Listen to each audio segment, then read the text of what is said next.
All right, it's pop quiz time. In which state is the Republican-controlled state legislature trying to make voting harder for their citizens? Is it A, Georgia, B, Texas, or C, Michigan? Trick question. It's all of them.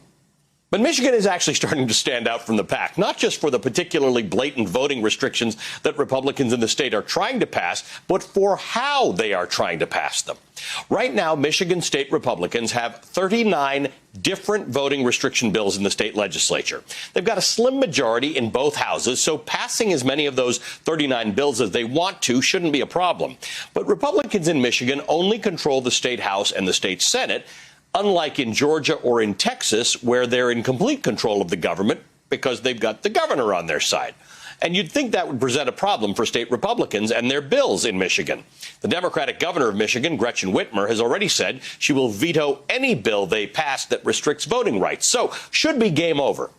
That's how our government is supposed to work.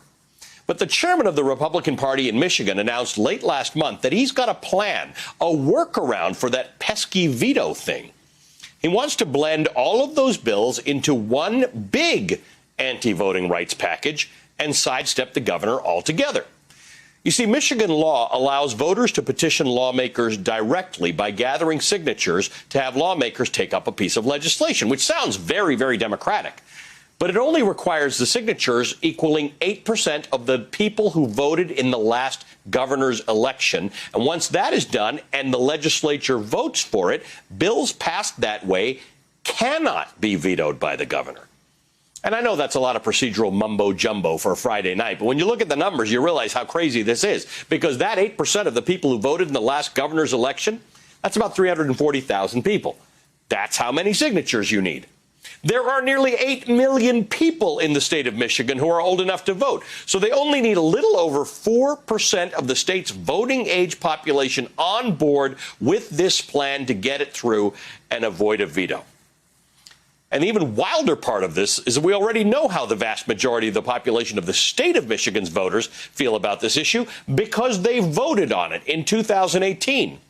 Just over 2 years ago, Michigan voters voted 2-1 in favor of expanding voting access in their state. So not only are Michigan state Republicans trying to take away voting rights in their state, but they are doing it in the most contorted, least democratic way one could imagine. Now, if you were the Secretary of State for the state of Michigan and you were in charge of protecting and administering elections in your state, what would you do right now?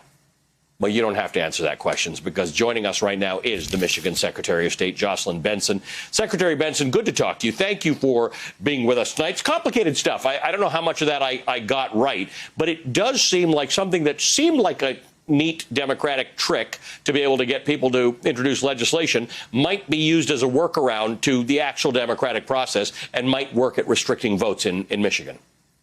Exactly right. I mean, you're talking about 4% of the voting age population being utilized to make the rules of democracy that would apply to the other 96% of the voting age population. And as you rightly pointed out, these are rules that have been well settled and well embraced by the vast majority of voters on both sides of the aisle in our state. The ability to vote absentee, the ability to use drop boxes, which were wildly popular and secure in 2020. And so, you know, what is most pernicious about this is yes, the policies themselves, which are really an extension of the big lie as we reflect on really the tragedy of January 6th, recognizing that the extension of those tragic events are these legislative maneuverings that we're seeing all around the country and in Michigan, and then trying to get them through in really one of the more anti-democratic ways, which is, you know, again, particularly an affront to voters in our state on both sides of the aisle and truly anti-American. So there are two particular issues here. First of all of these anti-fraud type attempts are a problem in search of a solution in search of a problem, because we haven't actually had this problem that the entire country's up in arms about trying to solve. But the second one is not everybody comes forward and says, hey, we'd like to do this to suppress voter rights. In fact, some of these bills, the wording is surprisingly misleading, claiming that the bills would do more to establish in-person voting. Explain to me how you get to the bottom of what the Republicans are trying to do in Michigan. Well, I think the bottom line is to look at what voters have said over and over again they want in our state in order to participate in our government, which is, critical to ensuring that every other policy that is made is one that reflects their values. They have voted overwhelmingly to have the right to vote absentee. And in fact, 3.3 million of the 5.5 million citizens who voted in November chose to vote absentee. Voters on both sides of the aisle, a wildly popular policy. And notably, the vast majority, or a significant number of those who voted absentee returned their ballots on Election Day at a local drop box.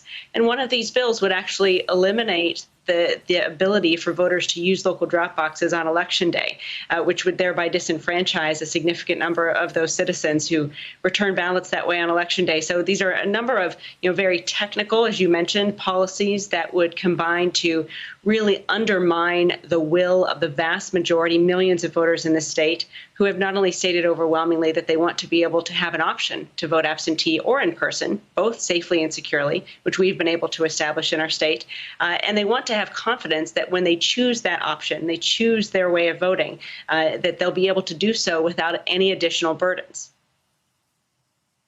That's remarkable, the number of people who voted absentee in Michigan and did it successfully without voter fraud. Secretary, good to see you again. As always, Michigan Secretary of State Jocelyn Benson, thank you for your time tonight. Hey, thanks for watching our YouTube channel. You should know that you can follow today's top stories and breaking news and catch up on your favorite MSNBC shows all in one place. Download the NBC News app today.